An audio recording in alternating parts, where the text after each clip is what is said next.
जब से सबको पता चला कि मैं नकली वारिस हूँ। मेरे क्लासमेट्स खुश थे, मेरा मजाक उड़ाने के लिए नहीं, बल्कि इसलिए क्योंकि उन्होंने पहली बार देखा था कि एक गरीब आदमी कैसा दिखता है और अब उनके पास कोई था जो गरीबों को मिलने वाली मदद ले सकता था। मेरे पालक माँ बाप कहानियों में पढ़े जाने वाले कड़वे और बुरे किस्म के नहीं थे। उन्होंने मुझे सड़क पर नहीं फेंका। जब ट्रॉय ने मेरा मजाक उड़ाया और ताने मारे तो किसी ने उस पर ध्यान नहीं दिया। सब मेरे पास आए यह पूछने के लिए कि मैं अब क्या करने वाला हूँ। मैंने उनसे कहा, अब जब आपका असली बेटा वापस आ गया है तो मैं अपने असली माँ बाप को ढूंढने जाऊंगा। मैंने गर्म चाय की एक घूंट ली। विक्टर, मेरे पालक पिता, हमेशा सोचते थे कि मैंने अच्छी परवरिश पाई है, साफ सुथरा, तेज और फैसला लेने वाला। लेकिन खून तो खून होता है, और चाहे मैं कितना भी सुधरा हुआ था, मैं उनका अपना नहीं था। विक्टर के पास मुझे रोकने का कोई कारण नहीं था। उन्होंने साफ साफ कहा, हार्विक फैमिली तुम्हें 3 मिलियन देगी। उसके बाद तुम्हारी जिंदगी तुम्हारी अपनी है, तुम्हें खुद ही देखना होगा। मैंने जवाब दिया, ठीक है, मैं यह एहसान अपने दिल में रखूंगा। विक्टर ने बस कहा। उन्होंने कहा, अपना सामान पैक कर लो, लियो तुम्हें छोड़ देगा। मैं बैठ गया। मेरी कप उठी और सीढ़ियों के मोड़ पर ऊपर चली गई। ट्रॉय की आवाज मेरे पीछे से आई, तुम्हारे असली माँ बाप बहुत गरीब हैं, ज्यादा सामान होगा तो रखने की जगह नहीं मिलेगी। तुम्हें वह महंगी चीजें भी नहीं चाहिए होंगी। पहली मुलाकात में बुरा असर मत डालना। मैंने पास खड़ी आंटी रोज की तरफ देखा और कहा, जो कुछ मैं नहीं ले जाऊंगा उसे फेंक देना। ट्रॉय रुक गया। सब कुछ फेंक दो? वह तो लिमिटेड एडिशन डिजाइनर चीजें थीं। हर एक की कीमत बहुत ज्यादा थी। ये पैसे जलाने से अलग कैसे है? मुझे ये बात मजेदार लगी। मैं सीधा ऊपर गया और एक छोटा बैकपैक उठाया। सिर्फ अपने डॉक्यूमेंट्स और फोन पैक किए, बाकी सब छोड़ दिया और हॉर्विक एस्टेट से बिना दूसरी नजर डाले बाहर निकल गया। गाड़ी ने मुझे एक पुराने रेजिडेंशियल कॉम्प्लेक्स पर छोड़ दिया। मैंने यूनिट नंबर देखा, पक्का किया कि वह सही है और लोहे के गेट पर नॉक किया। उनके चेहरे की झुर्रियों से मैं तुरंत समझ गया कि यह मेरी असली माँ है। मैंने धीरे से मुस्कुराया और कहा, मुझे लगता है मैं आपका बेटा हूँ। हेलेन रुक गई। हमने लोहे की सलाखों के पार एक दूसरे को घूरा। मैंने नम्रता से पूछा, क्या मैं अंदर आ सकता हूँ? हेलेन होश में वापस आई, जल्दी से गेट खोला और मुझे अंदर बुलाया। उन्होंने एक ग्लास गर्म पानी डाला और मुझे दिया। उनका चेहरा थोड़ा सख्त और परेशान था। मैंने एक घूंट ली और गलती के बारे में थोड़ा बताया। ट्रॉय हार्विक फैमिली का असली बेटा है और मैं आपका हूँ। रे और हेलेन ने कभी सोचा था कि ऐसा हो सकता है, लेकिन अपने ही खून को इतना सुधरा हुआ और शांत देखकर वह घबरा गए। मैंने लिंडन फैमिली के रिकॉर्ड्स पहले ही देख लिए थे और सबके बारे में थोड़ा पता था। क्या आप मुझसे कुछ पूछना चाहते हैं? ये फैमिली रियूनियन जैसा बिल्कुल नहीं लग रहा था, ये ज्यादा बिजनेस नेगोशिएशन जैसा लग रहा था। हेलेन ने घबराकर पूछा कि मैं क्या खाना पसंद करूंगा। मैंने धीरे से मुस्कुराया। मैंने कहा, कुछ खास नहीं। हेलेन ने रे की तरफ देखा और खड़ी हो गई। मैं फिर बाजार जाऊंगी। लायरा और नोरा को बुलाओ, उनसे कहो घर आ जाएं। बाहर लोहे के गेट की आवाज सुनकर मैं उठा और बाहर निकला। मैं अपनी असली बहनों से मिला। एक गर्म और आसान मुस्कुराहट के साथ मैंने कहा, मैं एड्रियन हूँ। उस धीमी अच्छी आवाज को सुनकर नोरा को अपने सीने में हल्की सी धड़कन महसूस हुई। उसने मेरी आंखों में हैरानी से देखा। तुम्हें यहाँ की सादगी से कोई दिक्कत नहीं है? नोरा को थोड़ा और आराम मिला। उसने कहा, पापा ने मुझे सब कुछ बता दिया है। ये हमारी छोटी बहन है, बी। हेलेन बाजार से वापस आई और सीधा किचन में चली गई, जैसे वह मुझसे बात करने से बच रही हो। मैं रे के साथ छोटे सोफा पर बैठा। बाकी तीन जमीन पर पालथी मारकर बैठे थे। कमरा भरा हुआ लग रहा था। रे ने एक लंबी सांस छोड़ी। तुमने देख लिया है कैसा है यहाँ? हम सब 600 स्क्वायर फीट से भी कम जगह में घुसे हुए हैं। मैं तुम्हें बाहर एक जगह किराए पर दिला दूंगा और हर महीने खर्च के लिए पैसे भेजूंगा। मैंने रे की आंखों में शांति और स्थिरता से देखा। क्या आप कह रहे हैं कि मेरा यहाँ रहना पसंद नहीं है? रे ने जल्दी से अपना सर हिलाया। बिल्कुल नहीं। मैंने बस सोचा कि तुम शायद आरामदायक महसूस नहीं करोगे। यह बात तय होने के बाद मेरा मूड ठीक हो गया। अगर आपको कोई दिक्कत नहीं है तो मैं अब से यहाँ ही रहूंगा, नोरा ने कहा। हम तुम्हें एक बड़ा बेड दिला देंगे। गेस्ट रूम का सोफा मेरे लिए ठीक है। मैं वैसे भी थोड़ा लेआउट बदलने का सोच रहा हूँ। बिया खुश हो गई जब उसने सुना कि नया डेस्क मिलेगा। वह खुशी से उछलने लगी। हेलेन किचन से बर्तन लेकर आई। उसने कहा, डिनर तैयार है। टेबल पर एक अच्छी फिश सूप का बर्तन और बड़े साइज के स्टीम्ड श्रिम्प की प्लेट रखी थी। बी की आंखें चमक उठीं। यह उसकी पसंदीदा चीजें थीं जो उसे सिर्फ छुट्टियों में खाने को मिलती थीं। मैं सबसे अच्छा खाना खाकर बड़ा हुआ था, इसलिए यह खाना मुझे उतना असर नहीं कर पाया जितना शायद करना चाहिए था, लेकिन इसके पीछे की परवाह साफ दिख रही थी। टेबल पर जो अजीब सा तनाव था वह खत्म हो गया। मैं सिर्फ पैसे लेकर आया था। मैंने सोचा कि मैं बाहर जाकर आसपास से कुछ कपड़े ले लूंगा। बी ने उत्साह से मुझे रास्ता दिखाने की पेशकश की तो मैंने उसका हाथ पकड़ा और हम बाहर निकल गए। शॉपिंग का मतलब पहले एक प्राइवेट, बहुत खास आदमी का स्वीट होता था। खुद से रैक्स देखना मेरे लिए एक नया अनुभव था। मैंने 3 या 4 कैजुअल कपड़े चुने और साथ ही एक जोड़ी स्नीकर्स भी ले लिए। घर वापस आते हुए बी का हाथ पकड़े हम एक कैंडिड हॉथॉर्न की दुकान से गुजरे। मैंने उसे ग्लास डिस्प्ले केस की तरफ छुप छुप कर देखते हुए पकड़ा। फिर वह चुपचाप नजरें हटा लेती थी, जैसे उसे पता हो कि उसे यह नहीं मांगना चाहिए। मैंने उसे एक स्ट्रॉबेरी वाला खरीद कर दिया। जब उसने उसे पकड़ा तो बी का चेहरा खुशी से खिल उठा। उसने मुस्कुराया और उसे मेरी तरफ उठाया। एड्रियन, तुम भी एक ले लो। मैं बस एक पल के लिए रुका। मैंने बी के बालों को सहलाया। मैंने उससे कहा, मुझे मीठी चीज़ें ज़्यादा पसंद नहीं हैं। बी ने स्क्यूअर पे लगी स्ट्रॉबेरीज गिने। एक नोरा के लिए, एक लायरा के लिए, एक माँ के लिए, एक पापा के लिए। बस सबके लिए काफ़ी थे। मैं मुस्कुराया और हल्का सा हंसा, फिर उसका हाथ पकड़ा और कॉम्प्लेक्स की तरफ वापस चल दिए। दूर से मैंने लीरा को कुछ ढूंढते हुए देखा। उसने एक टूटे हुए कार्डबोर्ड बॉक्स से गुड़िया निकाली। मेरे कदमों की आवाज़ सुनकर उसने जल्दी से उसे अपनी पीठ के पीछे छुपा लिया। उसने मुझे धीरे धीरे पास आते हुए देखा। मेरा चेहरा शांत रहा। मैंने कहा, छुपाने की ज़रूरत नहीं है, मैंने पहले ही देख लिया। लायरा ने अपनी नज़रें नीचे कर लीं, जैसे कोई बच्चा गलती करते हुए पकड़ा गया हो, और धीरे से गुड़िया वापस बाहर निकाली। ट्रॉय को यह गुड़िया बहुत पसंद थी। वह हर रात उसे पकड़कर सोता था। मैंने कभी नहीं सोचा था कि वह इसे भी फेंक देगा। यह अकेली चीज़ नहीं थी जो उसने फेंक दी। मैंने साफ साफ कहा और बात खत्म हो गई। मैंने अंदर ही अंदर धीरे से सांस छोड़ी। दर्द ही लोगों को जगाता है। मैंने जोर से कहा, अगर तुम्हें चाहिए तो घर ले जाओ। उसने गुड़िया वापस बॉक्स में फेंक दी और मुझे एक कड़वी मुस्कुराहट दी। उस रात गर्मी में एक छोटा इलेक्ट्रिक फैन आवाज कर रहा था। पतली पुरानी खिड़कियों से पड़ोसियों का शोर, आवाजें, सब कुछ अंदर आ रहा था। मैं रात के बीच में धीमी आवाजों से जागा। नोरा और उसके माँ बाप बाहर धीरे धीरे बात कर रहे थे। एड्रियन शायद इस गद्दे पर सो नहीं पा रहा है। वह पूरी रात करवटें बदल रहा था। चलो उसे एक अच्छा गद्दा दिला देते हैं। मेरी स्कॉलरशिप अगले हफ्ते आ जाएगी। मैं तब उसका खर्चा उठा लूंगा। उनकी आवाज़ें बस धीमी सरगोशी से थोड़ी ही तेज थीं, लेकिन मैंने हर एक शब्द सुना। जब तक मैं कपड़े पहनकर बाहर आया, नोरा और रे पहले ही जा चुके थे। मैंने हेलेन से पूछा, रे और नोरा कहाँ गए? हेलेन ने मुझे एक ग्लास गर्म पानी दिया। नोरा जल्दी यूनिवर्सिटी वापस चली गई। रे उसे अपनी राइड हेलिंग शिफ्ट पर ट्रेन स्टेशन छोड़ने गया। सुबह के टिकट सस्ते होते हैं। नोरा साफ तौर पर ऐसी थी जो पैसे बचाने की हद तक जाती थी, और फिर भी उसने मेरे लिए नरम गद्दे पर पैसे खर्च करने में ज़रा भी नहीं हिचकिचाया। यह बात मेरे दिल में कुछ अजीब सी लगी। लीरा अपनी पार्ट टाइम जॉब के लिए जल्दी निकल गई थी। बी पड़ोस के बच्चों के साथ खेल रही थी। हेलेन दिन के लिए क्राफ्ट वर्कशॉप चली गई थी। मैं घर में अकेला था। दरवाजे की आवाज़ सुनकर मैं उठा और उसे खोला। सिएना टूल्स से भरी हुई अंदर आई। उसने बताया, मैंने अभी तक नाश्ता भी नहीं किया है। मैंने उसे कमरों में घुमाया और बताया कि मैं रेनोवेशन के लिए क्या सोच रहा हूँ। सिएना का चेहरा सिकुड़ गया। वह परेशान लग रही थी। तुम्हारे पुराने गद्दे की कीमत ही $20,000 से ज़्यादा थी। अब तुम चाहते हो कि मैं पूरी जगह $20,000 में ठीक कर दूं? मैं दरवाजे के फ्रेम से टिक कर खड़ा हो गया, हाथ बांधे हुए। अगर यह आसान होता तो मुझे तुम्हारी ज़रूरत नहीं पड़ती। जब उसने अपार्टमेंट के हर कोने को नाप लिया तो उसके दिमाग में एक मोटा मोटा लेआउट बनने लगा। हम वापस लिविंग रूम में गए और बैठ गए। सिएना ने अपना टैबलेट बंद कर दिया। तुम सच में यहाँ रुक रहे हो? अच्छे खाने से थक गए हो क्या? मैं मुस्कुराया और सवाल को वैसे ही छोड़ दिया। क्या तुम्हें पता है कि लिंडन फैमिली दिवालिया क्यों हो गई? मैंने एक अफवाह सुनी है।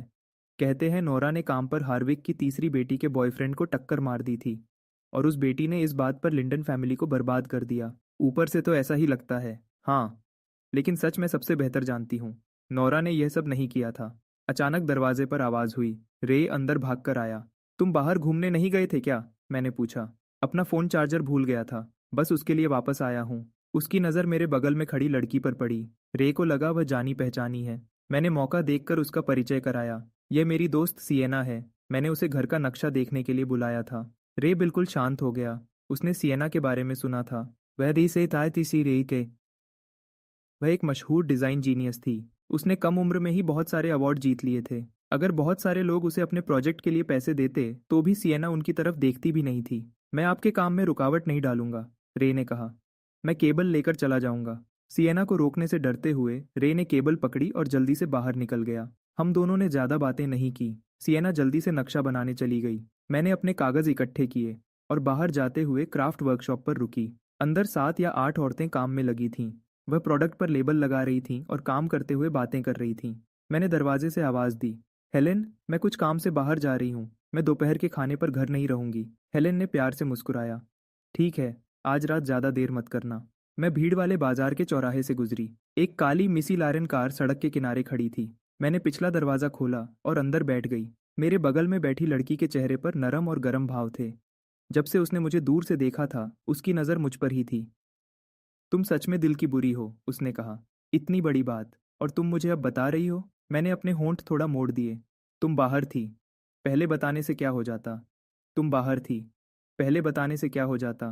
सेलिन ने धीरे से, समझदारी से ओह कहा। हाँ। तो तुम इस बात से नाराज हो कि मैं वहां नहीं थी, थोड़ा गुस्सा कर रही हो, है ना? मुझे समझ नहीं आया कि मैं हंसूं या विरोध करूं। तुमने ये सीईओ वाली बातें कहाँ से सीखी? तुमने इतने दिन तक मुझसे बात नहीं की तो मुझे खुद को किसी तरह बिजी रखना पड़ा। मैंने अपनी एक उंगली से उसकी हथेली को छुआ। मजाक करना बंद करो। क्या तुम लिंडन फैमिली के साथ ठीक से एडजस्ट कर रही हो? सेलिन ने पूछा। उसकी आवाज नरम हो गई थी। सच कहूं तो नहीं। मैं कल रात मुश्किल से सो पाई।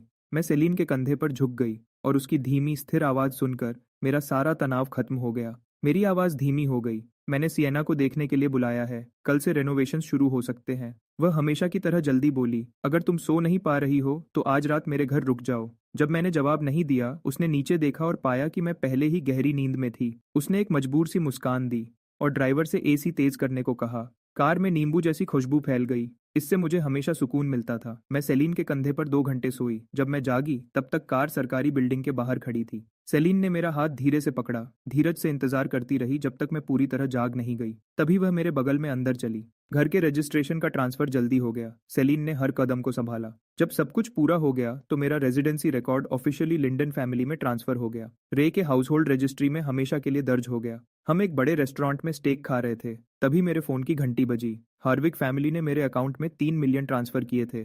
3 मिलियन तुम्हारी खामोशी खरीदने के लिए? सेलीन ने अपनी नजर स्टेक पर रखी। उसकी आवाज में एक ठंडी हल्की मुस्कान थी। समझ नहीं आ रहा था। मुझे उनके पैसे कभी नहीं चाहिए थे, लेकिन इसे लेने का मतलब है कि होरिक फैमिली को इस बात की चिंता नहीं करनी पड़ेगी कि मैं कुछ बताऊंगी, और मुझे उनकी दखलंदाजी से बचने के लिए पीछे नहीं देखना पड़ेगा। सब आराम से रहेंगे। सेलीन मुझे वापस छोड़ने आई।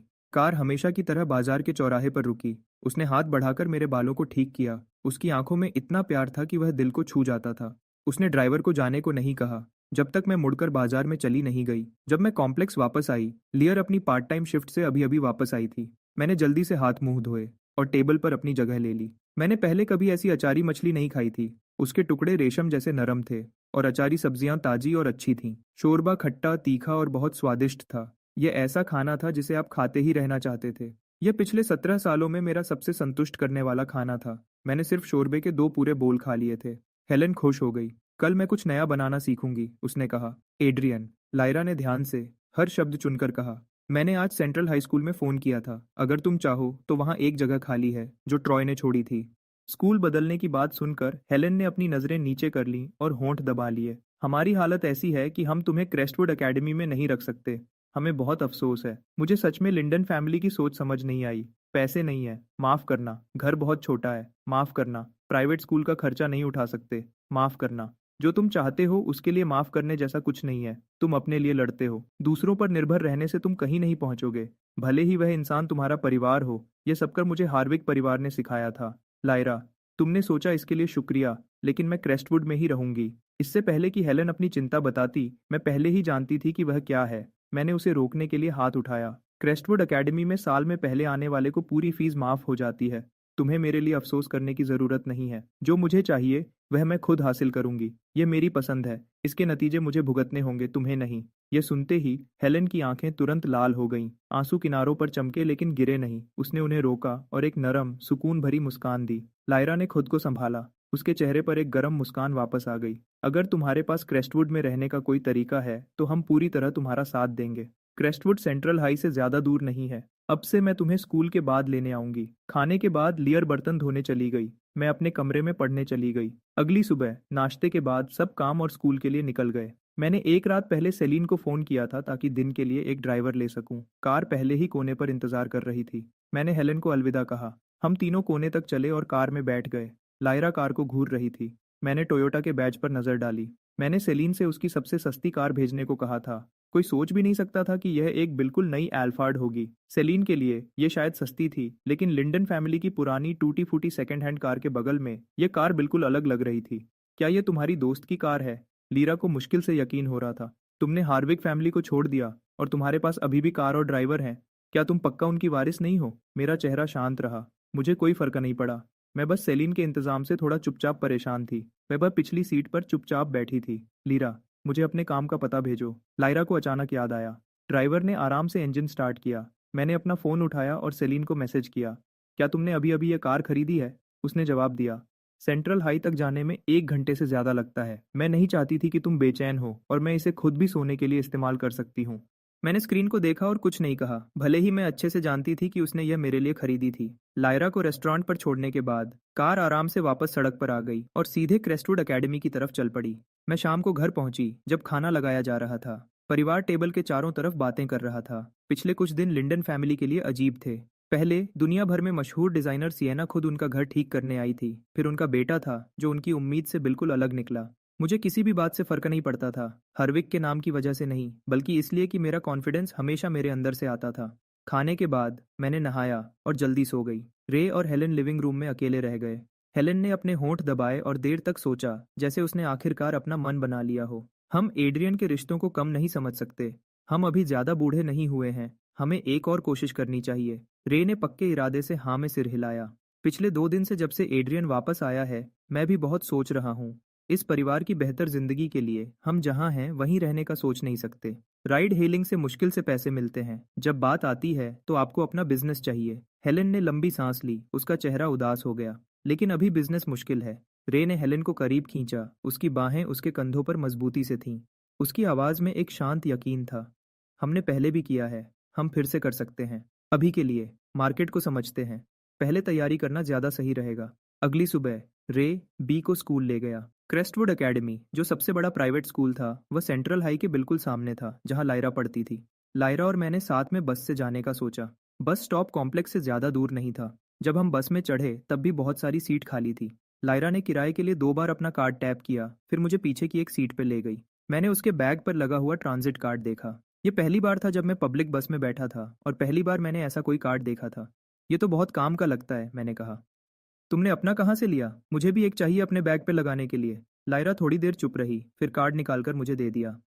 यह लेने के लिए सर्विस सेंटर जाना पड़ता है। अभी के लिए मेरा वाला इस्तेमाल कर लो। तो तुम कैसे जाओगी? मैंने पूछा। अब तुम अपना फ़ोन स्कैन कर सकते हो, वह भी उतना ही अच्छा काम करता है। लायरा ने आराम से और प्यार से मुस्कुराया। उसने देखा था कि मैं उस छोटे से कार्ड को लेकर कितना क्यूरियस था, इसलिए उसने बस उसे निकालकर मुझे दे दिया। मैंने उसे अपने बैग पर लगा लिया और लोग बस में चढ़ते गए, इस वक्त स्टूडेंट्स और ऑफिस में काम करने वालों के साथ। कुछ बड़े लोग भी थे जो सुबह से उठे हुए थे, सुबह की मार्केट में सौदे ढूंढ रहे थे। जितने ज्यादा लोग चढ़ते गए बस उतनी ही भरती गई। गर्मी में अंदर हवा बिल्कुल नहीं चल रही थी और पसीने की खट्टी बदबू से भरी हुई थी। ट्रॉय को यह बदबू हमेशा नापसंद थी। वह किसी के साथ बस में घुसने से बिल्कुल मना कर देता था। लायरा ने मुझे देखा जो उसके बगल में चुपचाप बैठा था। मैं चुपचाप खिड़की से लगा हुआ था। बाहर की हवा मेरे माथे के बालों को उड़ा रही थी। मेरी चमकती आंखें बाहर की दुनिया को चुपचाप क्यूरियोसिटी से देख रही थी। लायरा ने सोचा, उसका यह भाई इतना समझदार है, उसकी एक बहुत प्यारी साइड भी है। ड्राइवर ने तेज चलाया जैसे बस ड्राइवर्स हमेशा करते हैं। स्टूडेंट्स को टाइम पर पहुंचाने के लिए वह सिर्फ 40 मिनट में स्कूल स्टॉप पर पहुंच गए। स्टॉप सेंट्रल हाई के एंट्रेंस पर ही था। लायरा ने जिद की कि वह मुझे क्रेस्टवुड के गेट तक छोड़ेगी। हमारे पास टाइम था, इसलिए हम दोनों आराम से चलते हुए गए। सड़क पर महंगी गाड़ियां तेजी से गुजर रही थी। कभी कभी एक खिड़की नीचे होती और कोई सलाम करता। लायरा चुपचाप यह सब देख रही थी। एड्रियन की स्कूल में इज्जत साफ दिख रही थी। उसने एक बार सोचा था कि जब लोगों को उसके बैकग्राउंड के बारे में पता चलेगा तो वह उसके खिलाफ हो सकते हैं और उसकी जिंदगी मुश्किल कर सकते हैं। जब वह क्रेस्टवुड एकेडमी के बड़े गेट पर पहुंचे तो लायरा को आगे जाना ठीक नहीं लगा। मैं आज दोपहर स्कूल के बाद तुम्हें लेने आऊंगी। मैं समझ गया कि वह थोड़ा अनकंफर्टेबल फील कर रही थी। मैं मुस्कुराया और सर हिलाया। एक लंबा आदमी दौड़ता हुआ आया। उसके जोशीले गले लगाने से मैं हिल गया। रिको ने मेरे कंधों पर हाथ डाले और कस के पकड़ लिया, लेकिन उसकी नजर पहले ही लायरा पर पड़ चुकी थी जो मेरे बगल में खड़ी थी। मैंने अपना गला साफ किया। रिको ने पलक झपकाई, फिर उसे समझ आया। उसने उसे लिंडन फैमिली की दूसरी बेटी के रूप में पहचाना। वह तुरंत सीधा खड़ा हो गया और अपने कपड़े ठीक किए। मैं रिको हूँ, एड्रियन का क्लासमेट और उसका अभी का पर्सनल बॉडीगार्ड। मैंने अपना सर झुकाया। तुम कब से मेरे बॉडीगार्ड बन गए? रिको ने करीब आकर धीरे से कहा। मिस सेलीन का ऑर्डर है। उन्होंने सोचा कि लोग तुम्हें उस झूठे एयर के चक्कर में परेशान कर सकते हैं। वह फिर सीधा खड़ा हो गया और मेरा कंधा पकड़ लिया। लायरा की तरफ देखकर मुस्कुराते हुए उसने उसे यकीन दिलाया। आपको चिंता करने की कोई जरूरत नहीं है। मैं टाइक्वांडो ब्लैक बेल्ट हूँ। कोई एड्रियन के सर के एक बाल को भी हाथ नहीं लगा सकता। लायरा ने अपने सामने खड़े खुश और चमकती आंखों वाले नौजवान को देखा और प्यार से सच्ची मुस्कुराहट दी। एड्रियन का ख्याल रखने के लिए शुक्रिया। रिको को लगा जैसे उसके आसपास की दुनिया खिल उठी हो। उसने शर्माते हुए उसे जाने का इशारा किया। आपको क्लास के लिए जाना चाहिए। उसने लायरा को दूर जाते हुए देखा और अब भी उसकी आंखों में चमक थी। क्या लायरा का कोई बॉयफ्रेंड है? अगर मैं उसका बॉयफ्रेंड बन जाऊं तो तुम्हें कोई दिक्कत तो नहीं होगी? मैंने एक लंबी सांस छोड़ी। तुम्हारी तो मंगनी हो चुकी है, क्या तुम लायरा को दूसरी औरत बनाना चाहते हो? रिको ने आसमान की तरफ देखकर जोर से आवाज निकाली। मैंने अपनी घड़ी पर नजर डाली। बेल बजने में 15 मिनट थे। मैं तुम्हारी वजह से लेट नहीं हो रहा। मैं क्लासरूम की तरफ तेज चलने लगा। रिको भी जल्दी से मेरे साथ चलने लगा। मैंने सुना है कि लिंडन फैमिली दिवालिया हो गई है और उन पर बहुत कर्ज हो गया है, और अब वह किसी टूटे फूटे अपार्टमेंट बिल्डिंग में रहते हैं। क्या तुम ऐसी जगह पर रह सकते हो? मैं तुम्हें अपनी वह विला दे सकता हूँ, और साथ में एक फुल टाइम ड्राइवर और हाउसकीपर भी। अगर मैं कहीं जा रहा होता तो तुम आखिरी आदमी होते जिसे मैं यह फैसला लेने देता। रिको को तुरंत बुरा लग गया। अगर मिस सेलिन तुम्हें चीजें दे सकती हैं तो मैं क्यों नहीं? मैं तुम्हारा पक्का दोस्त हूँ। उसने मेरा हाथ पकड़ लिया और छोड़ा नहीं। मैं थोड़ा परेशान और थोड़ा खुश था। इस पूरे ग्रुप को कब से ये सेवियर कॉम्प्लेक्स हो गया? महंगी गाड़ियां और विलास, ड्राइवर और हाउसकीपर्स के साथ ऐसे ही दे रहे थे, जैसे हार्विक फैमिली छोड़ने के बाद मैं बिल्कुल बेचारा हो गया हूँ। बातें करते हुए हम दोनों क्लासरूम के दरवाजे पर पहुंच गए। जैसे ही हम अंदर गए, शोर शराबा वाला क्लासरूम बिल्कुल चुप हो गया। हर चेहरा मेरी तरफ घूम गया। आंखें बड़ी और खाली थीं। क्या किसी ने मेरा चेहरा खराब कर दिया? मैंने कहा। तुम सब मुझे ऐसे देख रहे हो जैसे कोई भूत देख लिया हो। इस पर सबने सांस छोड़ी और जोर से हंसने लगे। किसी ने आवाज लगाई, कौन सा सर्जन उस चेहरे को हाथ लगाने की हिम्मत करेगा? यही तो हुआ है, सच में। लगता है तुम सबने सुन लिया है, मैंने कहा और बिना रुके अपनी सीट पर वापस चला गया। क्विन ने मुझे देखा और तुरंत अपनी कुर्सी खिसकाकर पास आ गई, अपनी आवाज धीमी करते हुए। हमारे सर्कल में खबर बहुत तेज फैलती है। मेरे नाम पर एक खाली अपार्टमेंट है। वह उस जगह से तो अच्छा ही होगा जहां तुम अभी रह रहे हो। ले लो, कुछ टाइम के लिए वहां रह लो। इससे पहले कि मैं मना करता, रिको बीच में आ गया। उसने मेरी विला तो पहले ही मना कर दी है। क्विन ने आंखें घुमाई। वह रिको की एनर्जी का मुकाबला नहीं कर सकती थी। ग्रुप खुशियों भरी बातों में खो गया। किसी ने ध्यान भी नहीं दिया जब मिसेस स्टोन अंदर आई। तुम सब किस सीक्रेट के बारे में बातें कर रहे हो? पूरा फ्लोर तुम्हारी आवाज सुन सकता है। उसका चेहरा देखते ही हर कोई अपनी सीट पर वापस भाग गया बिना कोई और आवाज किए। क्रेस्टवुड एकेडमी सबसे बड़ा प्राइवेट स्कूल था, जहाँ के स्टूडेंट्स बड़े और अमीर फैमिलीज के बच्चे थे। लेकिन वह आम स्टूडेंट से ज्यादा अलग नहीं थे। सख्त टीचर्स से उतना ही डरते थे और रिपोर्ट होने से भी उतना ही डरते थे। बाहर की दुनिया सोचती थी कि बड़े स्कूल्स में बच्चे बस ऐश करते हैं और सिर्फ दिखावा करते हैं, लेकिन सच्चाई इसके उल्टा थी। यहाँ पढ़ाई का बोझ कहीं और से ज्यादा था। आम सब्जेक्ट्स के अलावा स्टूडेंट्स बिजनेस मैनेजमेंट और घुड़सवारी भी पढ़ते थे। क्रेस्टवुड बड़े लोगों ने बनाया था और स्टूडेंट्स के लिए उनके नियम बहुत सख्त थे। किसी भी टीचर की बेइज्जती करने पर बहुत बड़ी सजा मिलती थी। सिर्फ स्टूडेंट के लिए नहीं, इसका असर उनकी फैमिली के बिजनेस पर भी पड़ सकता था। आज मैं जाने देती हूँ। यह वापस आने का पहला दिन है, लेकिन यह तुम्हारा आखिरी साल है। होशियार रहो, मुसीबत से दूर रहो, समझ गए? हाँ मिसेस स्टोन, सबने एक साथ कहा। इस सेमेस्टर हमारी क्लास में एक नया स्टूडेंट आया है, ट्रॉय। सब लोग उसका स्वागत करो। कमरे का माहौल तुरंत बदल गया। हर आंख सामने की तरफ घूम गई। रिको ने मेरी तरफ देखा। मैं बस मुस्कुराया, शांत और पूरी तरह से खुश था। कुछ भी जाहिर नहीं किया। कुछ मुश्किल दिन की एटिकेट ट्रेनिंग के बाद ट्रॉय ने आखिरकार एक बड़े घर के बच्चे जैसा तरीका सीख लिया था। उसने एक ऐसी मुस्कुराहट दी जिसे वह परफेक्ट समझता था और अपनी इंट्रोडक्शन धीरे से दी। मैं ट्रॉय हूँ। बचपन में मैं पैदाइश के वक्त बदल गया था। मुझे आखिरकार अपने असली माँ बाप मिल गए हैं। उम्मीद करता हूँ कि इस साल हम सब अच्छे से रहेंगे। ट्रॉय वहाँ एक अच्छे कैजुअल सूट में खड़ा था, एक ऐसे आदमी की इमेज बना रहा था जो बहुत अच्छा और क्लासी हो। ऐसी एंट्री सेंट्रल हाई में तारीफ पा सकती थी, हार्विक नाम की चमक के साथ। यह क्रेस्टवुड एकेडमी थी, जहाँ बहुत टैलेंट छुपा था, और उसकी ये छोटी सी एक्टिंग किसी को पसंद नहीं आई। जब उसने अपनी बात खत्म की तो कमरा शांत हो गया।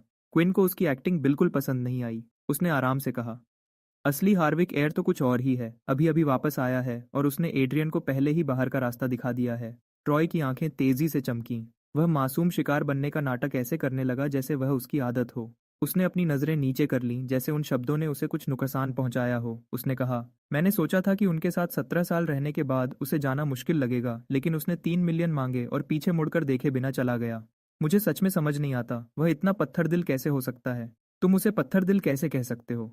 यह आवाज शांत कमरे में गूंज उठी। ट्रॉय घबराकर घूम गया और उसने रिको की गुस्से से भरी आंखों को देखा।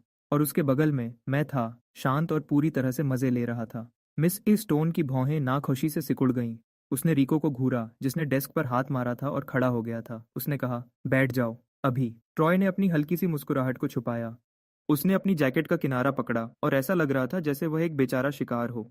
मेरी गोद ली हुई फैमिली की फाइनेंशियल हालत अच्छी नहीं है। उसके लिए यह बदलाव बहुत ज्यादा होगा। यह आम बात है कि वह मुझसे नफरत करेगा इसके लिए। मिस स्टोन ने ट्रॉय का साथ नहीं दिया। यह एक ऐसा स्कूल था जिसके अपने उसूल थे। स्टूडेंट्स को जिम्मेदार बनाना उसकी ड्यूटी थी। क्रेस्टवुड के ग्रेजुएट्स एक दिन अपने फील्ड में सबसे आगे होंगे, और यहाँ कोई आम आदमी नहीं पढ़ाता था। मिसेस स्टोन ने ट्रॉय की एक्टिंग को तुरंत समझ लिया। उसने इस पर ज्यादा हंगामा नहीं किया। उसने कहा, मैं एक बात साफ कर दूं, क्रेस्टवुड कोई खेल का मैदान नहीं है। और कल अपनी यूनिफॉर्म पहनकर आना। कमरे में हल्की हंसी फैल गई। ट्रॉय ने सर हिलाया। वह घबराया हुआ लग रहा था। वह जल्दी से पोडियम से उतरा और एक खाली सीट ढूंढ ली। जब घंटी बजी तो क्लासरूम में फिर से जान आ गई। सब लोग बातें करने लगे और गॉसिप शेयर करने लगे। ट्रॉय ने इधर उधर देखा। वह पूरी तरह से खो गया था। उसके क्लासमेट्स इन्वेस्टमेंट और मार्केट के बारे में बात कर रहे थे। उसे कुछ भी समझ नहीं आ रहा था। उसे समझ नहीं आ रहा था कि वह कहाँ फिट हो। ट्रॉय अपने क्लासमेट से बहुत परेशान था। आखिर में उसने ग्रुप के बीच में देखा और कहा, एड्रियन, तुम्हारे बैग पर वह क्या लटक रहा है? एड्रियन की तरफ रिको पहले ही मजाक उड़ा रहा था। उसने कहा, पहले वाला नकली वारिस अब बुरे वक्त से गुजर रहा है। अब स्कूल पब्लिक बस से जा रहा है। एक और क्लासमेट ने बात आगे बढ़ाई। उसने कहा, लगता है वह पूरी स्कॉलरशिप अब काम आ रही है। ओह हाँ, किसी ने कहा, मैं तो भूल ही गया था, स्कॉलरशिप और फाइनेंशियल एड दोनों अब एड्रियन को मिल रहे हैं। मुझे समझ नहीं आ रहा था कि मैं हंसूं या गुस्सा करूं। मैं बस उठने ही वाला था और उनके पास जाने वाला था। जब ट्रॉय ने सब कुछ सुन लिया था तो वह गुस्से से आगे बढ़ा। उसने कहा, यह बहुत ज्यादा है, तुम सब लोग उसे हैरानी से देखने लगे। उसने कहा, ये मेरे दोस्त हैं, मैं आराम से रहने वाला इंसान हूँ, हम ऐसे ही मजाक करते हैं। किसी ने ट्रॉय से यह सब करने को नहीं कहा था। रिको ने सोचा कि यह आदमी बात करने के लायक नहीं है। उसने कहा, मैं जानता हूँ कि तुम्हारे असली माँ बाप गरीब हैं। मैं जानता हूँ कि तुम एक यंग वारिस की तरह रहने के आदी थे। लिंडन फैमिली में वापस जाना मुश्किल होगा। मैं अपने माँ बाप से तुम्हारे लिए बात कर सकता हूँ। अगर तुम ठीक से माफी मांगो तो मुझे यकीन है कि वह तुम्हें वापस आने देंगे। ट्रॉय ने एक सच्चे फिक्र करने वाले दोस्त का नाटक किया। जो कोई भी देख रहा था उसके लिए वह मासूम नेक दिल वाला था, और मैं नकली वारिस, वह एहसान फरामोश था जिसे समझ नहीं थी। कमरा ऐसे शांत हो गया जैसे ट्रॉय ने सोचा भी नहीं था। सब लोग बस उसे घूर रहे थे, कुछ नहीं कह रहे थे, जैसे उन्होंने कुछ बहुत अजीब देख लिया हो। लंबी खामोशी के बाद रिको मेरी तरफ घूमा, सच में हैरान था। उसने कहा, क्या उसे शर्म नहीं आती? क्योंकि मुझे उसके लिए शर्म आ रही है। कमरा हंसी से गूंज उठा। यह बात सही लगी। मैं सच में अच्छा चाहता हूँ, ट्रॉय ने जोर दिया।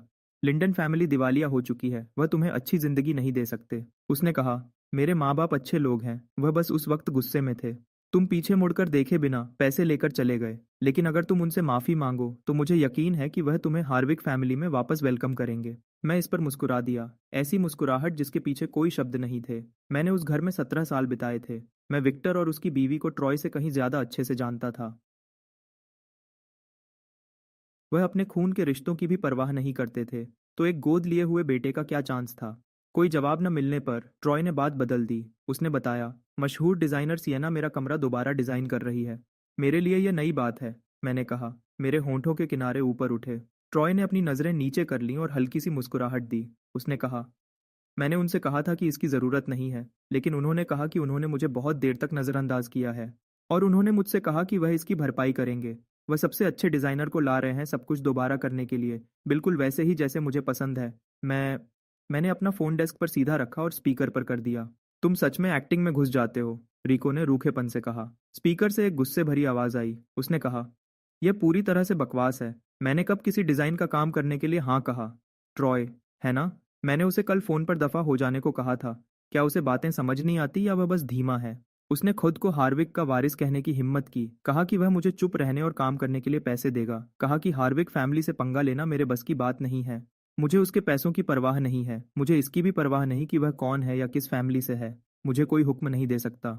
वह झूठ फैला रहा है जो मेरी इज्जत को नुकसान पहुंचा रहे हैं। क्या उसे लगता है कि वह इसकी कीमत चुका सकता है? फोन पर आवाज तलवार की तरह तेज थी। रिको ने बिना सोचे समझे कॉल काट दी और मुझे ऐसे देखा जैसे उसने कोई बहादुरी का काम किया हो। मैंने उसे थम्स अप दिया। मैंने कहा, अच्छा खेला। उस कमरे में सब लोग बहुत तेज थे। अपने सर्कल में वह सब जानते थे कि एक दूसरे का दिमाग कैसे काम करता है। वह क्रेस्टवुड में सिर्फ पढ़ने नहीं आए थे, वह रिश्ते बना रहे थे, क्योंकि अब जो लोग उनके आसपास थे वही लोग उनके साथ पूरी जिंदगी काम करेंगे। अभी सही रिश्ते बनाना तब काम आएगा जब फैमिली बिजनेस को संभालने का वक्त आएगा। कौन असली वारिस था और कौन नकली, ये उनके लिए मायने नहीं रखता था। जो मायने रखता था वह ये था कि किसी इंसान की क्या कीमत है। जो कोई भी साल के टॉप पर होता वह एक दिन कुछ बनेगा ही। ये उनका मौका था वह रिश्ता बनाने का। मैं अब हार्विक नाम नहीं रखता था, लेकिन ट्रॉय, हार्विक फैमिली के बिना कुछ भी नहीं था। शुरू में किसी को भी ट्रॉय से कोई खास दुश्मनी नहीं थी। हार्विक के असर का सम्मान करते हुए वह उसके साथ अच्छा बर्ताव कर सकते थे। लेकिन वह खुद को संभाल नहीं पाया और उसने आकर कुछ शुरू करने की हिम्मत की। मेरी खामोशी सब्र नहीं थी, ये बेपरवाही थी। मुझे किसी बेकार इंसान पर अपनी एनर्जी बर्बाद करने में कोई दिलचस्पी नहीं थी। लेकिन अगर ट्रॉय धक्का देता रहा तो कोई उन्हें उनके जवाब के लिए दोष नहीं दे सकता था। हवा भारी और अजीब हो गई। ट्रॉय का चेहरा लोहे की तरह पीला पड़ गया। उसकी आंखों के किनारे लाल हो गए। वह खो गया था और सच में थोड़ा बेचारा लग रहा था। जहां लोग तुम्हारे लिए खड़े होने को तैयार हैं, वहां हमेशा ऐसे लोग भी होंगे जो तुम्हें पसंद नहीं करते। ब्रैड एक सही रक्षक बनकर खड़ा हो गया। उसने कहा, यह बहुत ज्यादा हो गया। क्या किसी को जलील करना इतना मजेदार होता है? ट्रॉय तो बस एड्रियन के लिए परेशान है। लिंडन फैमिली दिवालिया हो चुकी है। वह तो बस मदद करना चाहता था। क्या यह सब सच में जरूरी है? कमरे ने ब्रैड को वापस घूरा। सब जानते थे कि वह सच में क्या कर रहा था। ब्रैड बाहर से गुस्से में लग रहा था, अंदर से वह बहुत खुश था। मैंने उसे हर मोड़ पर पीछे छोड़ दिया था और यह उसका मौका था कि वह बाजी पलट दे। अब जब लिंडन फैमिली दिवालिया हो चुकी थी तो उसने अपना मौका देखा और उस पर काम कर रहा था। अगर वह इसे अच्छे से करता तो वह असली हर्विक वारिस का भी दिल जीत सकता था एक ही बार में। एक तीर से दो शिकार। ट्रॉय ने हैरानी से ऊपर देखा और अपनी राहत छुपाने की कोशिश की जब उसने ब्रैड को शुक्रिया भरी नजरों से देखा। ब्रैड ने उसे गर्मजोशी से मुस्कुराते हुए जवाब दिया। उसकी आंखों में सच्ची फिक्र झलक रही थी, जैसे ट्रॉय सच में उसका दोस्त हो। उसी पल क्लासरूम के दरवाजे पर दस्तक हुई और सबकी नजरें उधर घूम गईं। सेलीन दरवाजे पर खड़ी थी। उसके हाथ में एक फोल्डर था। उसने कहा, यह सब क्या हंगामा है? ब्रैड अपनी जगह पर ही रुक गया और तुरंत उसका जोश ठंडा पड़ गया। सेलीन ने उसे देखा तक नहीं। वह सीधे मेरी तरफ चलकर आई। उसने सीधे से कहा, बस कुछ देने आई हूँ। उसने ये आम तौर पर कहा, लेकिन ब्रैड ने जवाब में एक भी आवाज निकालने की हिम्मत नहीं की। कमरे में बाकी सब फ्यूचर के एरन थे जो ट्रेनिंग ले रहे थे, लेकिन सेलीन सेलीन तो पहले ही उनके माँ बाप की जनरेशन के साथ बैठती थी। ट्रॉय ने उसे चुपचाप देखा। वह सादगी से और साफ सुथरे कपड़ों में थी। गोरा रंग, बहुत खूबसूरत चेहरा।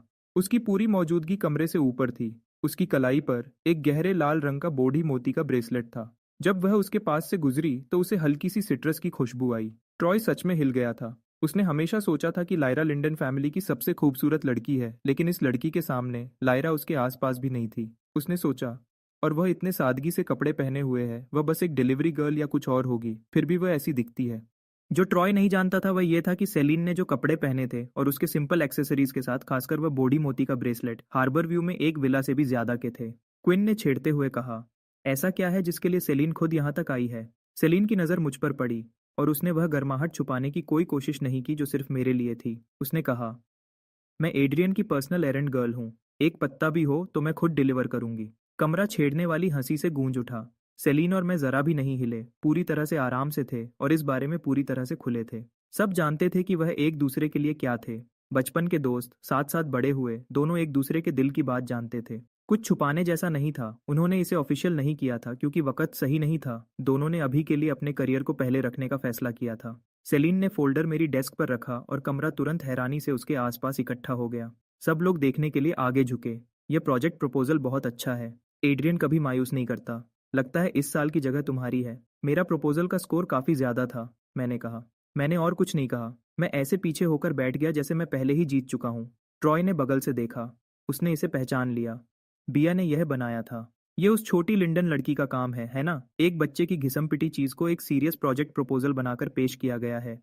ये बाकी सब लोगों की बेइज्जती है जो कंपटीशन में है। क्विन ने उसे घूर कर देखा। ये कहना बहुत हिम्मत की बात है। ये इवैल्यूएशन में सबसे अच्छा प्रपोजल है। तुम इसे एक बच्चे की घिसम-पिटी चीज कह रहे हो? ट्रॉय चुप हो गया। मैं मुस्कुराया।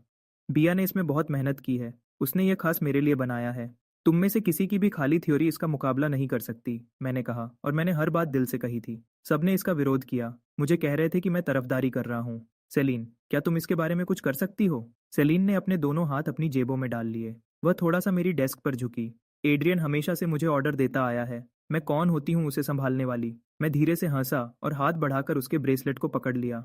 ट्रॉय आगे बढ़ा, अपनी नादानी से बेखबर। तुम यहाँ स्टूडेंट नहीं हो, है ना? मैं समझता हूँ सबको अपनी रोजी कमानी होती है। सेलिन ने अपनी आंखें असली उलझन में छोटी कर ली। उसने पहले ही सोचा था कि ट्रॉय ज्यादा समझदार नहीं है, लेकिन उसने यह नहीं सोचा था कि वह इतना अंधा होगा। कमरा शांत हो गया। किसी ने अभी सेलिन को डिलीवरी गर्ल कहा था। यह शायद साल की सबसे अजीब बात थी। रिको हंस हंस कर दोहरा हो रहा था।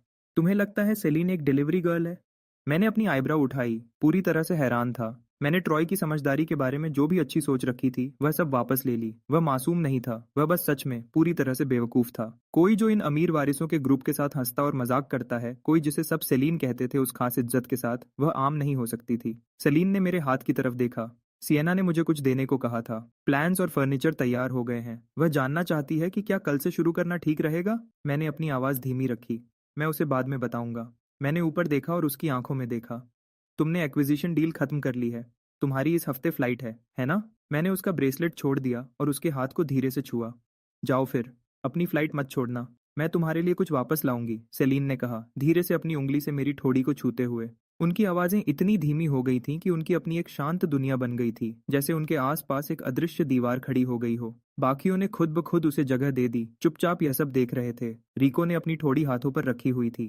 क्विन उसे घूर रही थी, उसके सर के ऊपर धीरे धीरे सवालों के निशान बन रहे थे। क्या ये सच में ठीक है कि तुम अपने आसपास सबसे इतने बेखबर रहो? जब स्कूल छूटा, गेट के बाहर का इलाका जिंदा हो उठा। स्ट्रीट फूड वाले अपनी दुकान लगा रहे थे और लोग उनके पास जमा हो रहे थे। क्रेस्टवुड के अमीर वारिस भी अपनी उम्र में स्ट्रीट फूड से खुद को रोक नहीं पाते थे।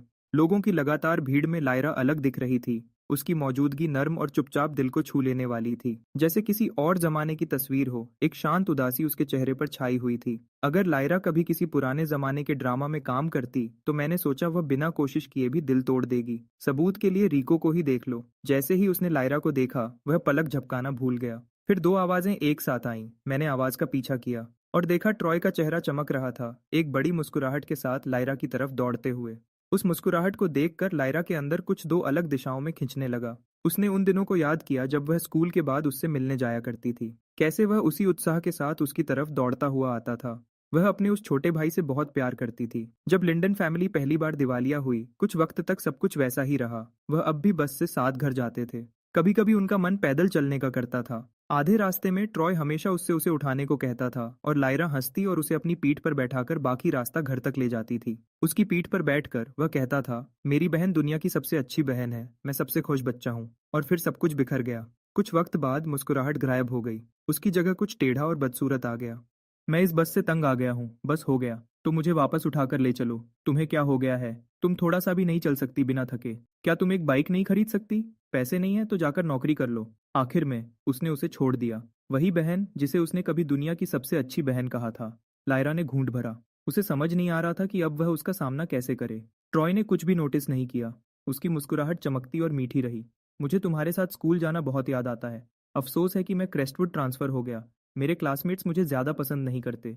वह सिर्फ एड्रियन के साथ रहते हैं। जैसे ही वह बोला, मुस्कुराहट धीरे धीरे कम हो गई। उसकी आंखों के किनारे लाल हो गए, जैसे एड्रियन ने उसके खिलाफ सबको भड़काया हो और वह घायल हो। लायरा उसके इशारे को समझ गई। उसने एड्रियन के साथ पिछले कुछ दिनों के बारे में सोचा और उसको जवाब देने वाले शब्द अपने आप ही निकलने वाले थे। एड्रियन ऐसा नहीं है। वह छोटी सोच वाला नहीं है। मैंने एक अमीर घर में 17 साल बिताए थे। फिर भी मैंने कभी शिकायत नहीं की कि लिंडन का घर बहुत छोटा है या गद्दा बहुत सख्त है।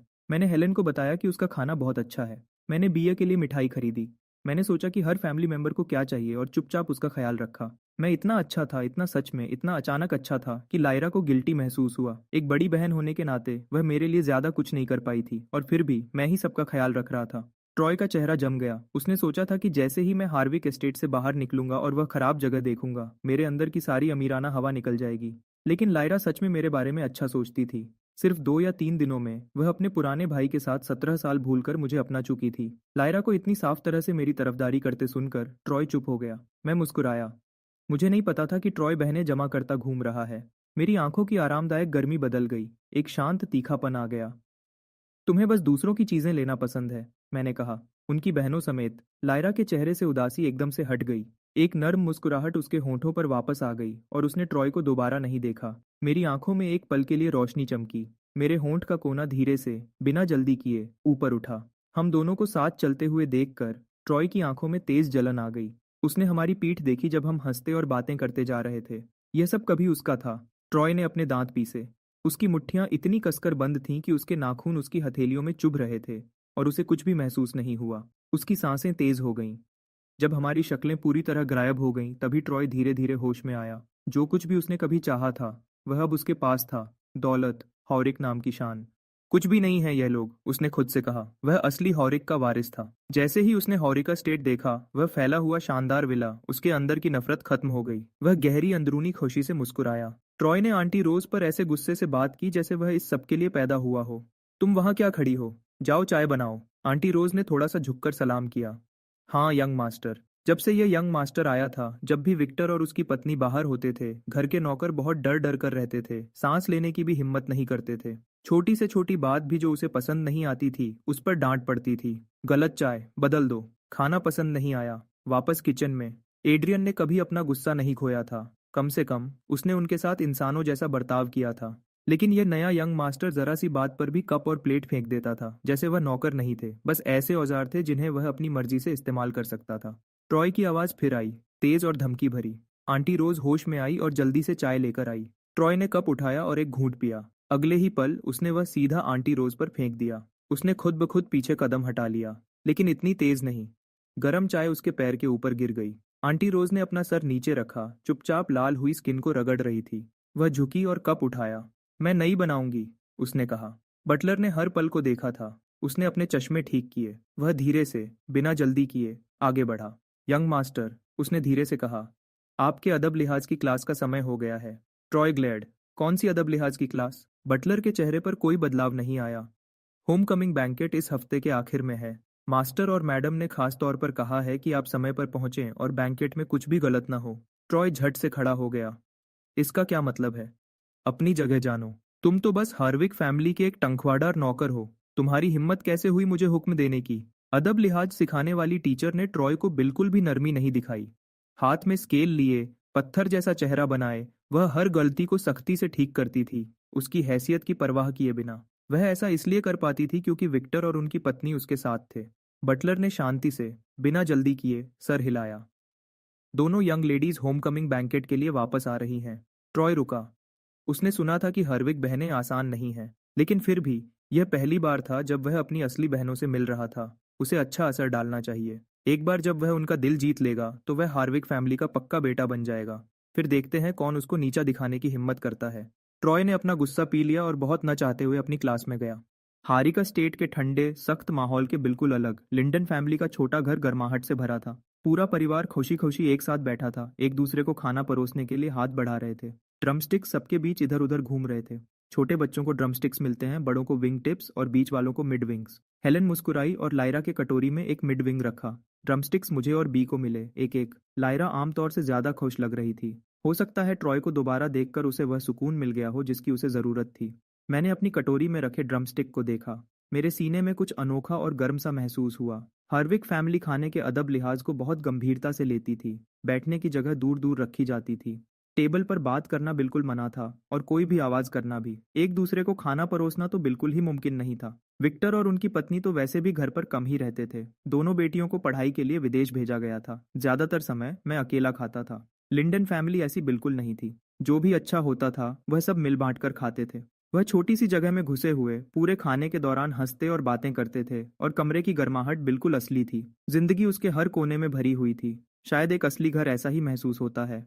हेलेन ने अपने हाथ मलते हुए, थोड़ा शर्माते हुए कहा, तुम बच्चे स्कूल में हो और रे बाहर ड्राइविंग कर रहा है। मैं अपना एक छोटा सा ठेला लगाना चाहती हूँ, कुछ छोटा काम करना चाहती हूँ, थोड़ा बोझ कम करने में मदद करना चाहती हूँ। मैं सोच रही हूँ कि कुछ सामान लेकर एलिमेंट्री स्कूल के बाहर बेचूं। मुझे ज्यादा अनुभव नहीं है, मुझे नहीं पता कि मैं यह कर पाऊंगी या नहीं। मैंने पीछे सोचा। शादी से पहले हेलेन अपने परिवार की लाडली बेटी थी। वह इधर उधर के छोटे मोटे काम में मदद करती थी, लेकिन उससे ज्यादा कुछ उम्मीद नहीं की जाती थी। जब तक उसने रे से शादी की, उसका बिजनेस पहले ही चल पड़ा था। तो वह एक पूरे समय की घरवाली बनकर रह गई और उसने कभी बाहर जाकर अपना पैसा नहीं कमाया था। लिंडन फैमिली के दिवालिया होने के बाद वह एक अच्छी नौकरी ढूंढना चाहती थी। लेकिन ट्रॉय ने शिकायत की कि कोई घर का ख्याल नहीं रख रहा है, और इसलिए वह रुक गई, दोबारा से पूरे समय की घरवाली बनकर। घरवाली होना कोई आसान काम नहीं था। हर दिन शारीरिक मेहनत वाले काम से भरा होता था। जब तक सब काम खत्म होता था, दिन लगभग खत्म हो चुका होता था। आराम जैसी कोई चीज नहीं थी। सबको इतनी मेहनत करते देखकर वह घर पर रहने और अंदर से सब कुछ संभालने के लिए मान गई थी। अब मैं यहाँ था, और सब जोश में थे, एक बार फिर आगे बढ़ने के लिए तैयार।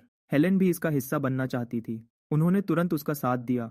तुम पूरे दिन घर के काम में बंद रहती हो, बात करने के लिए भी कोई नहीं होता।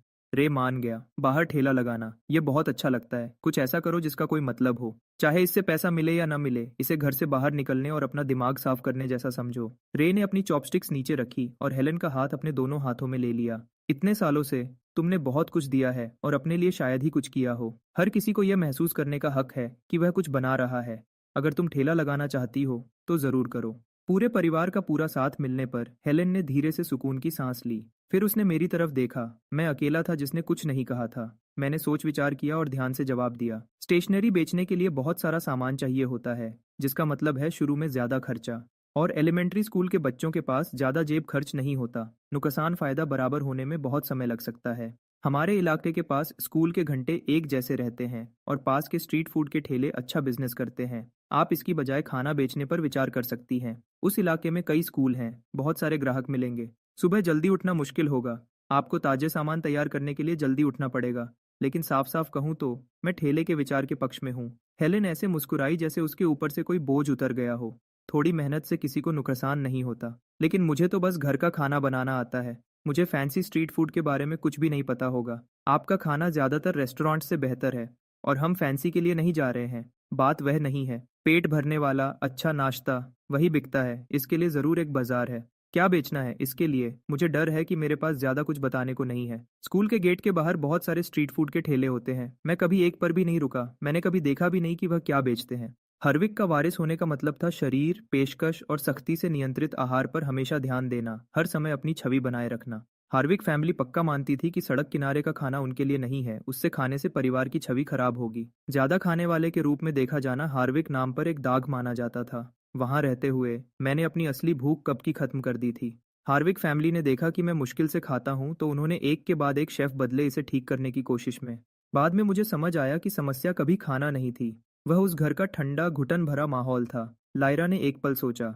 मिडिल स्कूल में गेट के बाहर कोई राइस बॉल्स बेचता था। वह असल में काफी अच्छे थे, और अभी स्कूल के गेट के पास कोई उन्हें बेचता हुआ नहीं दिखता। अगर हम राइस बॉल्स बेचते हैं तो पूरा बाजार हमारा होगा। रे और हेलेन ने एक दूसरे को देखा। दोनों को यह एक अच्छा विचार लगा। मैं कल सामान लाऊंगी और एक बार बनाकर देखूंगी। तुम्हारा काम टेस्ट करना है। हेलेन ने पहले कभी इतनी ऊर्जा महसूस नहीं की थी। परिवार की आमदनी में सच में योगदान देने का विचार उसे एक ऐसी लगन से भर गया था जो उसने सालों से महसूस नहीं की थी। रे ने एक व्यावहारिक सवाल उठाया। अगर हम राइस बॉल्स बेच रहे हैं तो क्या हमें एक सही खास फूड कार्ट की जरूरत नहीं पड़ेगी? मैंने दूसरे स्ट्रीट वेंडर्स को काम करते देखा है। ज्यादातर लोग खास बने ठेले इस्तेमाल करते हैं जिसमें हर सामान के लिए एक जगह होती है।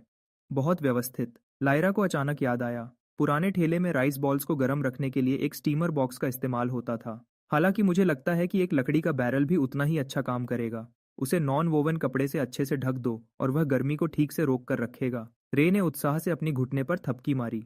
मैं कल अपने ड्राइविंग दोस्तों से पूछूंगा, देखते हैं हमें कहाँ से मिल सकता है। अभी के लिए चलो देखते हैं कि अंदर क्या क्या डालना है। हम कल सामान खरीदेंगे और एक अच्छा टेस्ट रन करेंगे। लायरा ने तुरंत टेबल साफ कर दी। सब लोग इकट्ठे हुए और बातें तेज हो गईं। कोई मजेदार बात बोलता और पूरा परिवार जोर से हंसने लगता। मैं सच में हैरान था कि वह कितनी तेजी से काम करते थे। यह पूरा परिवार पूरी रफ्तार से काम करता था। कोई हिचकिचाहट नहीं। उन्होंने अभी ठेले का विचार ही रखा था, और पहले ही वह एक प्लान बना रहे थे, सामान पर बहस कर रहे थे और खर्च निकाल रहे थे। जितना कम लोगों के पास होता है, उतनी ही हिम्मत से वह कोशिश करने और नाकाम होने को तैयार रहते हैं, और अक्सर ऐसी ही हिम्मत लोगों को दूसरी तरफ ले जाती है। मैं अपने आसपास की ऊर्जा में पूरी तरह डूब गया था। क्योंकि अब मैं इस परिवार का हिस्सा था, तो मुझ पर कुछ असर हुआ और मैंने अपना हाथ उठाया। ठेला, वह मुझ पर छोड़ दो। कमरा शांत हो गया। हर आंख एक साथ मेरी तरफ घूम गई, और इससे मुझे थोड़ा अजीब लगा। रे की भौहें थोड़ी सी सिकुड़ गईं। मैं जानता हूं कि तुम्हारे पास मेहनत वाले सालों की कुछ बचत होगी, उसने कहा, लेकिन अब तुम एक लिंडन हो। परिवार के फैसले हम सब मिलकर लेते हैं, लेकिन मैं किसी बच्चे को इस सब के लिए पैसे देने नहीं दूंगा। रेनोवेशन के साथ भी। हाँ, हमें सिएना के साथ तुम्हारे रिश्ते से फायदा हुआ, लेकिन जो भी महंगा फर्नीचर लगेगा मैं उसके पैसे तुम्हें वापस कर दूंगा। मुझे अंदर से कुछ अजीब सा लगा। शायद इसलिए क्योंकि मैंने पहले कभी ऐसी पारिवारिक गर्माहट महसूस नहीं की थी, और इससे मुझे समझ नहीं आ रहा था कि इसका क्या करूं। असल में मेरा स्टील के बिजनेस में एक दोस्त है, हमें एक सेकंड हैंड ठेला कम दाम में मिल सकता है। मैंने जल्दी से यह जोड़ा। रे ने इस पर सर हिलाया और बात छोड़ दी। मैंने मौका देखकर बताया कि सिएना रेनोवेशन के लिए एक टीम ला रही है, ताकि हेलेन सुबह हैरान न हो। परिवार रात के 1 बजे के बाद तक बातें करता रहा। हम तीनों को अगले दिन स्कूल जाना था। आखिर में हम सब रात के लिए अलग हो गए और बारी बारी से नहाने गए। नहाने के बाद मैं अपने कमरे में वापस चला गया। मैंने दरवाज़ा बंद किया और अपना फ़ोन देखा। सिएना का मैसेज आया था।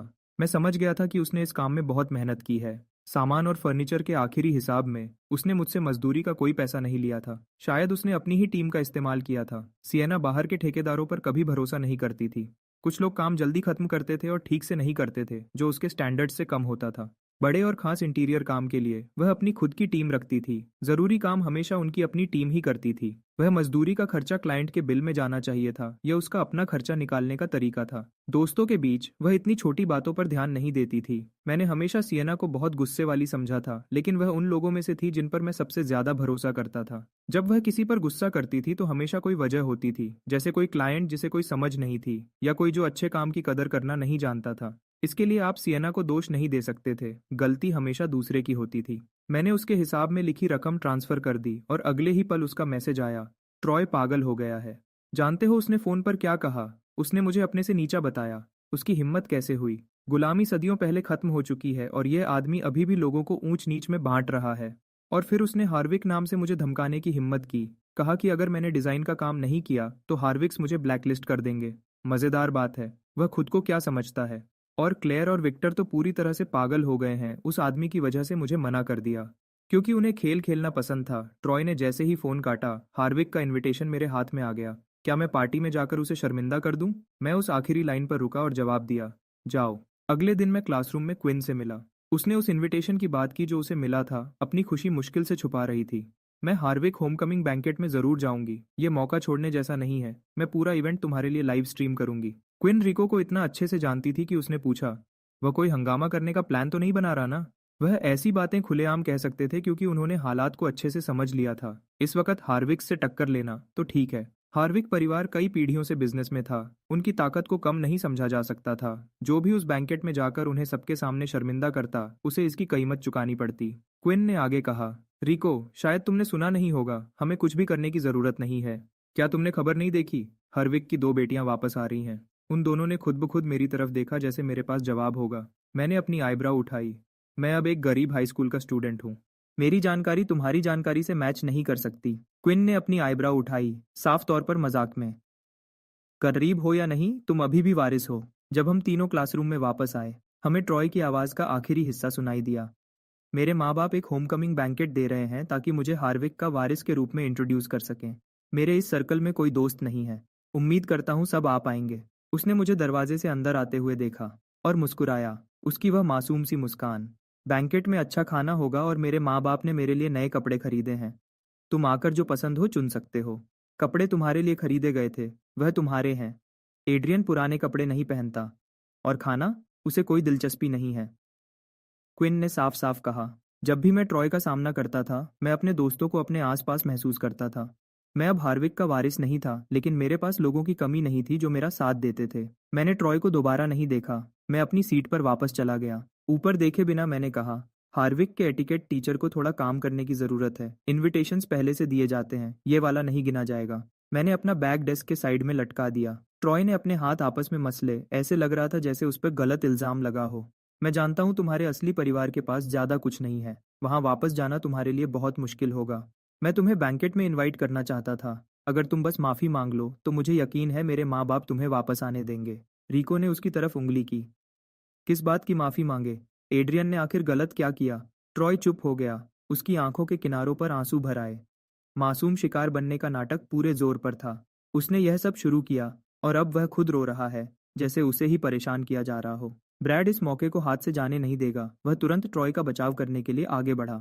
ट्रॉय बहुत अच्छा है, उसे तुम्हारी चिंता है। तुम इतने गुस्से में क्यों हो? रिको ने हंसी उड़ाई। मुझे लगता है यह सच में दिमाग से ठीक नहीं है। क्या उसने कभी एड्रियन से पूछा कि वह वापस जाना भी चाहता है या नहीं? उसे चिंता करने वाले बचाने वाले का रोल निभाने का हक किसने दिया? ब्रैड के होंठ हिले लेकिन कोई शब्द नहीं निकले। उसी सर्कल का होने के नाते वह ट्रॉय को किसी और की तरह साफ देख सकता था, लेकिन ब्रैड रिको से अलग था। रिको उस क्लास में सबसे अलग था। उसके माँ बाप एक दूसरे से बहुत प्यार करते थे। उसका घर खुशियों से भरा था। परिवार का बिजनेस रिको को ही मिलने वाला था, इसमें कोई शक नहीं था। ब्रैड के भाई थे, विरासत मिलना पक्का नहीं था और वह यह जानता था, इसलिए वह चुपचाप एक अच्छी शादी की तलाश में था। अगर वह हार्विक की बेटियों में से किसी से शादी कर लेता तो उसका फ्यूचर पक्का हो जाता और हार्विक से उसके परिवार के रिश्ते उसे घर में असली ताकत देते। और इसलिए उसने ट्रॉय का साथ दिया। ट्रॉय इस सर्कल में सीधा साधा था, लेकिन सीधे साधे लोगों को संभालना आसान होता है। मुझे इसमें पढ़ने में कोई दिलचस्पी नहीं थी। दूसरे लोगों के इरादे उनका अपना काम थे, जब तक वह मुझसे दूर रहते। यह सर्कल्स कितने मुश्किल हो सकते थे, मैं उस कमरे में किसी और से बेहतर जानता था। जितना कम ड्रामा हो उतना अच्छा। हर मोड़ पर दुश्मन बनाने का कोई फायदा नहीं। कौन कह सकता है कि आज का बाहर वाला कल सबसे ऊपर नहीं होगा? यह सोचकर मैंने बात की और माहौल को शांत किया, इससे पहले कि रिको मेरी वजह से और रिश्ते खराब करता। मैंने ट्रॉय की तरफ देखा। वो बातें। मेरा हार्विक परिवार में वापस जाने का कोई इरादा नहीं है और उनकी पसंद के लिए तुमसे मुकाबला करने में मेरी कोई दिलचस्पी नहीं है। जब तक तुम परेशानी नहीं ढूंढते, हम सब बिना किसी दिक्कत के साथ रह सकते हैं। लेकिन अगर तुमने मेरी हद पार की, तो देखते हैं हार्विक का नाम तुम्हें कितना बचा सकता है। ट्रॉय, आंसू पोंछते हुए उसकी छाती फूल गई। उसने हैरानी से मेरी तरफ देखा। उसने मेरी आंखों में देखा, जो मजबूत, अडिग और पूरी तरह से खुद पर यकीन रखती थी। वह समझ नहीं पाया। मुझ में हार या नुकसान का कोई निशान नहीं था। क्लास में सब अभी भी मेरे साथ थे, हमेशा की तरह। वह अभी भी मुझे मेरे नाम से बुलाते थे, उस खास लहजे में जिसका कोई मतलब होता था। और अब मैं यहाँ खड़ा था, बिना किसी घबराहट के धमकी दे रहा था। दुनिया में किसने मुझे इतना कॉन्फिडेंस दिया था? अगर सेलीन मेरे साथ नहीं होती तो चीजें कैसी दिखती? ट्रॉय मुझे घूरता रहा, उसकी आंखों में हिसाब किताब था। क्विन उसके बगल में आराम से बैठी ड्राइंग कर रही थी। तुम्हारे इस दिमाग से तुम कभी समझ नहीं पाओगे। उसे कोई अंदाजा नहीं था कि मैं कितना काबिल था, लेकिन मेरे क्लासमेट्स जानते थे। जो कुछ वह भीख मांगकर या मोल भाव करके नहीं पा सकते थे, मैं हमेशा उसका कोई ना कोई तरीका ढूंढ लेता था। मेरे कनेक्शंस शायद हार्विक परिवारों का मुकाबला न कर पाए, लेकिन सब कुछ मिलाकर देखो तो कैपिटल सर्कल के सबसे बड़े लोग भी गिर सकते हैं। क्विन ने ठंडी मुस्कान दी, उसकी आवाज में हल्का सा घमंड था। इस सर्कल में जिंदा रहने का पहला नियम है माहौल को समझना। रिको को ट्रॉय को सिखाने में कोई दिलचस्पी नहीं थी। वह बस आगे की परेशानी नहीं चाहता था। एक बार के लिए उसने क्विन का विरोध नहीं किया। ट्रॉय के दांत कचकचा रहे थे। जब वह मुझे घूर रहा था तो उसकी आंखों में लाली चढ़ गई। वह मुड़ा और गुस्से में बाहर चला गया। ब्रैड ने उसे पुकारा, लेकिन उसे पूरी तरह से नजरअंदाज कर दिया गया। फिर उसने अपने होंठ मोड़कर धीरे से कहा, अगर तुम किसी का भरोसा जीतना चाहते हो तो उन्हें तब ढूंढो जब वह सबसे कमजोर हो। उसने मुझे ध्यान से देखा। मैंने भी उसकी आंखों में देखा। मैं बिना किसी फायदे के कुछ नहीं करता, और तुम्हारे पास मुझे देने के लिए कुछ नहीं है। ब्रैड ने बेपरवाही से कंधे उचकाए, फिर ट्रॉय के पीछे जाने के लिए बाहर चला गया। उन दोनों के जाने के बाद पूरे कमरे ने चैन की सांस ली। हर्विक्स ने पाला था, जहां सिर्फ बिजनेस और फायदा देखा जाता था, कोई गर्माहट या इंसानियत नहीं थी। एड्रियन हमारे साथ इसलिए नहीं मिलता जुलता। यह इसलिए है क्योंकि हम सब एक ही उम्र के हैं, हम एक दूसरे को सालों से जानते हैं और भरोसा धीरे धीरे समय के साथ बना है। लिंडन परिवार मेरे लिए अभी भी अजनबी थे, जो बस मेरे खून के रिश्ते में थे। रिको सच में क्यूरियस था, मेरी पर्सनालिटी और मेरी काबिलियत जानते हुए। हार्विक परिवार छोड़ने का मतलब शायद आज़ाद होना था। अब लिंडन परिवार के साथ रहने की कोई वजह तो होगी, लेकिन हमेशा के लिए बिल्कुल नहीं। छोटा होने के अपने कुछ रूल्स थे। 18 साल की उम्र में मैं अपने अकाउंट खोल सकता था और खुद के पैरों पर खड़ा हो सकता था। अभी के लिए चीजें ठीक थी, और लिंडन परिवार की मदद करना पूरी तरह से बेमकसद नहीं था। रेनोवेशन खुद बोलता है। मैं बस आराम से सोने के लिए जगह चाहता था। मैं मुश्किल हालात के लिए नहीं बना हूँ। मैं पूरा साल खराब नींद में नहीं बिता सकता, और सच कहूँ तो मैं चाहता था कि जब वक़्त आए तो वह मुझसे थोड़े कम कर्ज में हो। ब्रैड 5वें फ्लोर के कॉरिडोर में खड़ा था और उसने ट्रॉय को सजावटी पत्थरों के पीछे अकेले रोते हुए देखा। उसने पूरे 20 मिनट इंतजार किया, फिर धीरे धीरे नीचे उतरा। उस जगह पहुंचने से ठीक पहले उसने अपने बाल ठीक किए और 2 बार हाई नी एक्सरसाइजेस की। फिर वह हाँफते हुए दौड़ कर आया। ऐसे नाटक कर रहा था जैसे वह बहुत परेशानी से ढूंढ रहा हो। तुम यहाँ हो, मैं तुम्हें हर जगह ढूंढ रहा था। ट्रॉय ने हैरानी से ऊपर देखा। मैं क्लास में वापस जाने की हालत में नहीं हूँ। ब्रैड की तरफ से असली चिंता महसूस करते हुए ट्रॉय ने किसी से भी अपने साथ होने की उम्मीद नहीं की थी, और जो भी दर्द उसने रोक रखा था वह सब बाहर निकल गया। आंसू बिना रुके बहने लगे। मैं बस अपने क्लासमेट से जुड़ना चाहता था। मैंने उम्मीद नहीं की थी कि सब मेरे इतने खिलाफ होंगे। ब्रैड ने उसकी पीठ थपथपाई। वह ग्रुप हमेशा से ऐसा ही रहा है। वह एड्रियन की बात बिना सवाल किए मानते हैं। मुझे उनका काम करने का तरीका बिल्कुल पसंद नहीं, इसलिए मेरी उनसे कभी बनी नहीं। मैं तुम्हारा दोस्त बन सकता हूँ।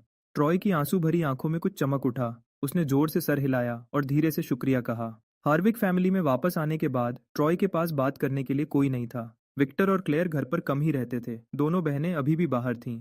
उसके आसपास सिर्फ अनजान मामूली लोग थे। स्कूल में कोई दोस्त नहीं था। सब एड्रियन की तारीफ करते थे। कोई नहीं था जो उसका दर्द समझे। ऐसा नहीं था कि वह किसी कुत्ते से इस बारे में बात कर सकता था। ब्रैड ने ट्रॉय का हाथ पकड़ा। मैं तुम्हें समझता हूँ। एक मामूली फैमिली से यहाँ आना, बहुत कुछ बदलना पड़ता है। तुम पर बहुत दबाव है। जब भी बहुत ज्यादा हो जाए मेरे पास आ जाना। मैं शायद चीजें ठीक ना कर पाऊँ, लेकिन कोई सुनने वाला हो तो उससे मदद मिलती है। ट्रॉय ने ब्रैड का हाथ और कस के पकड़ा। क्या सब लोग एड्रियन का साथ इसलिए देते हैं क्योंकि सेलीन है? सेलीन हमारी क्लास में भी नहीं है, लेकिन कमरे में सब उसे बहुत इज्जत देते हैं। इसका मतलब है कि उसकी और एड्रियन की कोई बात है। उसे हार्विक नाम की जरूरत नहीं है क्योंकि वह सेलीन से जुड़ा है। भले ही वह दिवालिया हो, उसे कोई छू नहीं सकता, और सेलीन भी इसकी एक वजह है। लेकिन ब्रैड को पूरी बात नहीं पता थी, इसलिए उसने गोलमोल जवाब दिया। एड्रियन सेलीन और क्विन को सालों से जानता है। उनका रिश्ता किसी डील पर नहीं बना है। खासकर सेलीन। वह साथ साथ बड़े हुए हैं। ऑफिशियली कपल नहीं है, लेकिन कुछ वैसा ही है। और फिर रिको है, लिन फैमिली का पक्का वारिस। वह पूरी तरह एड्रियन के साथ है। उनका रिश्ता भाइयों से भी ज्यादा गहरा है। जब वह दोनों उसके पीछे हैं तो कौन उससे टक्कर लेगा? ब्रैड को मानना पड़ा। एड्रियन खुद में ही खास था। पिछली पार्टी में वह अलग ही रहा था।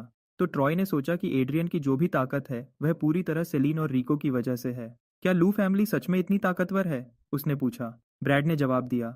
लू फैमिली कैपिटल सर्कल की सबसे ऊपर की फैमिलीज में से है। उनकी दौलत और असर हार्विक्स के बराबर है और दोनों फैमिलीज के बीच गहरे बिजनेस रिश्ते हैं। लेकिन सेलिन के माँ बाप का कुछ समय पहले कार एक्सीडेंट हो गया था। वह अभी तक होश में नहीं आए हैं।